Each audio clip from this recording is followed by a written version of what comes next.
Bakit ang daming OFW na umuwi ng Pilipinas na parang wala lang?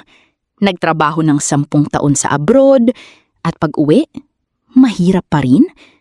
Nasaan ang mga dollar, riyal o euro na pinaghirapan nilang kitain sa ilalim ng matinding sikat ng araw o sa gitna ng malamig na niebe? Bakit maririnig mo ang kwento ng isang engineer sa Middle East o nurse sa UK na sumasahod ng higit sa 100,000 piso kada buwan? Pero pagdating ng emergency, wala man lang mailabas na pera. Ano ang sikretong butas sa bulsa ng mga makabagong bayani natin? Kung ikaw ay isang OFW, ex-OFW, o may kamag-anak na nagtatrabaho sa abroad at nakikita mo ang senaryong ito, para sa iyo ang video na ito. Iyan ang mismong sasagutin natin ngayon. Isa sa mga pinakamalaking rason kung bakit hindi ka makaalis sa kahirapan, kahit pa napakalaki na ng sahod mo, ay dahil nahuhulog ka sa mga sikat na financial traps na sadyang nakadisenyo para ubusin ang income mo. Maraming OFW ang biktima ng tinatawag nating hero complex at toxic expectations mula sa Pilipinas. At hindi man lang nila alam kung papaano ito lalabanan. Kapag nalaman nilang OFW ka, automatic na ikaw ang magiging human ATM, emergency fund at charity foundation ng buong angkan at minsan pati ng buong barangay. Disclaimer. Ang mga impormasyon, tips at opinyon sa video na ito ay para sa educational at inspirasyon lamang. Hindi ito pumapalit sa payo ng isang lisensyadong financial advisor. Ang anumang desisyon mo sa pera o investment ay iyong sariling responsibilidad. Laging pag-aralan ng mabuti ang mga papasuking hakbang sa iyong personal finance. Welcome back sa Tips for Pinoy. Nakita natin sa mga realidad at sa mga komento ninyo na isa ito sa pinakamabigat na problema ng libu-libong Pilipino na nakikipagsapalaran sa ibang bansa.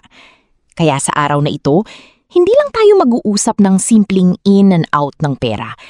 Gagawin natin itong isang napakalalim at komprehensibong masterclass, isang full guide na magtuturo sa inyo ng financial literacy, advanced wealth management, cash flow protection, at ang the only master strategy na ginagamit ng mga matatagumpay na OFW upang makauwi for good ng buo ang ipon at mataas ang net worth. Kailangan nating himayin ang bawat financial layer ng inyong buhay bilang OFW. Pag-uusapan natin dito ang passive income, dividend investing, strict boundary setting, at ang pamumuhunan sa mga high-yield savings accounts at real estate index. Panoorin ito ng buo at isave ang video na ito. Ang mga isisiwalat natin dito ay mga evergreen na kaalaman na pwede ninyong balikan at ipapanood sa inyong mga pamilya sa Pinas. Kumuha ng kape, mag-relax, kumuha ng notebook, at simulan na natin ang paggiba sa 5 totoong dahilan kung bakit walang ipon ang mga OFW.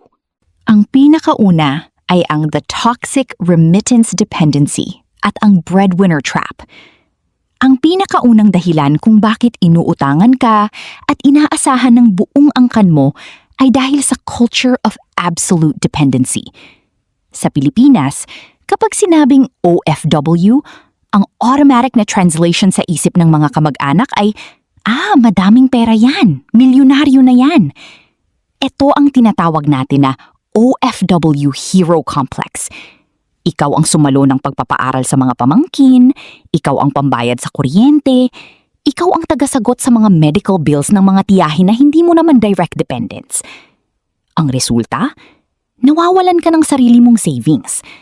Kumikita ka ng 150,000 pesos, pero nagre-remit ka ng 130,000 pesos. Ang the real problem here isn't how much you earn. The problem is zero boundaries in cash flow management. Tinuruan natin ang pamilya natin na maging palaasa. And historically, enabling financial dependency is the most destructive thing you can do to someone you love. Madalas, magpapahinga na lang ang kamag-anak dahil may magpapadala naman galing abroad. Naging the absolute fallback plan ka ng buong household. Ano ang tamang solusyon dito? Kailangan mong matutunan ang sining ng strategic and conditional remittance. Ang ibig sabihin nito, bago ka magpadala ng pera sa Pinas, unahin mong isalba ang sarili mo. The rule of thumb in personal finance is pay yourself first. Bago pumunta ang pera sa Western Union, dapat may nakalaan na para sa iyong retirement fund at emergency fund. Mag-allocate ng exact fixed amount. For example, 20,000 pesos lang kada buwan para sa Pinas. Kung kulang iyon, kailangan nilang dumiskarte at maghanap buhay. Ikaw ay tao, hindi only credit line. You must protect your hard-earned income before you fund the lifestyle of able-bodied adults in your family. Ngayon ay dumako tayo sa pangalawang bitag, ang balikbayan box syndrome at ang tinatawag na lifestyle creep. Kapag unang umalis ang Pinoy papuntang abroad, ang pangarap lang ay makaahon. Pero the moment na makahawak ng malaking pera at makapasok sa the modern global market, biglang nag-iiba ang pananaw.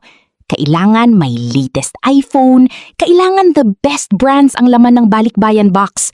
Gusto mong bumawi, kaya ibinubuhos mo sa lavish spending at consumerism items. Dito sumasabog ang konsepto ng budget deficits. Imbis na bumili ng assets, bumibili at nagpupuno tayo ng nagde-depreciate na liabilities. Isipin mo ito. Pinapadalhan mo ng mamahaling rubber shoes ang pamilya mo sa probinsya habang ikaw ay nagpapakahirap sa pag-overtime. What is the return on investment o ROI behind that? Zero. Minsan, the stuff inside the balikbayan box costs around $1,000 to $2,000 per shipment. Paano kung ang perang iyon ay direktang pinasok mo sa Pag-ibig MP2 o kaya sa isang global S&P 500 ETF? Compound interest over 10 years would have made that simple $2,000 into a significant wealth-building vehicle. Para malampasan ang the lifestyle inflation, kailangan mong itanim sa isip na you are working to buy your freedom, not to buy branded clothes. The ultimate flex right now is not the designer bag. The ultimate flex is the ability to choose your own time and the fact that you no longer need to work abroad away from your loved ones. We need to stop equating success to material accumulation.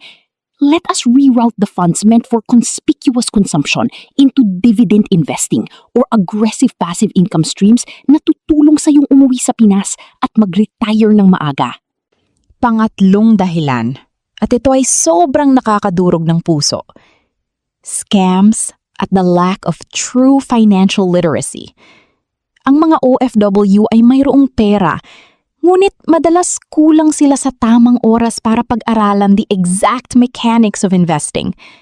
Sila ang the most favorite target ng mga illegal networking groups, double your money Ponzi schemes, at fake real estate developers. Bakit? Kasi the OFW is desperate to go home. Gusto na nilang umuwi at the soonest possible time. Kaya kapag may nangakong invest 100k now, get 300k next month, kagat agad. The hunger for quick returns blinds them to the logical principles of risk management. Kapag masyadong maganda ang alok and completely unexplainable through standard economics, it's a scam. Lugi at sunog agad the money they earned in 3 years. The antidote to this is profound education on verified wealth management vehicles. Don't invest in things you do not understand. Matuto sa mga foundational pillars of personal finance.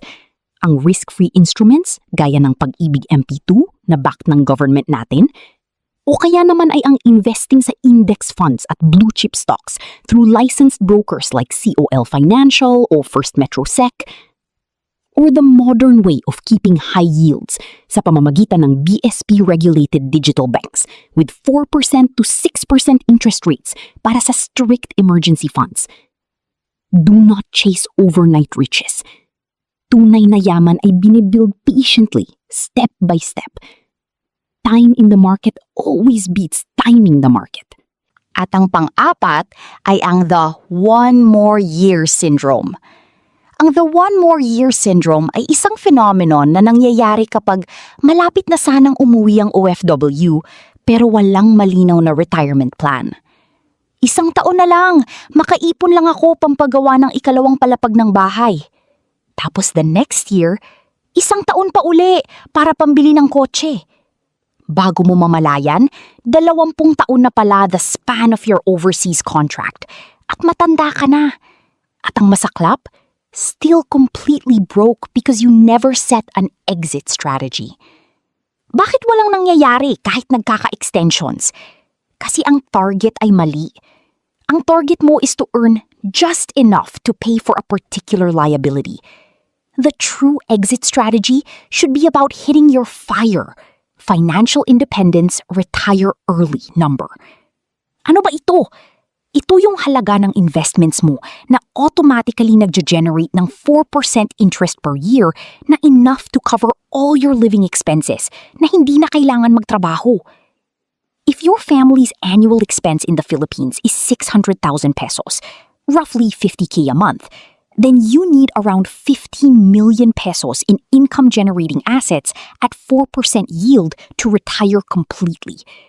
This means ang OFW money mo should aggressively be funneled into assets like REITs, real estate investment trusts, or diversified portfolios. You need passive businesses running years before your contract finishes.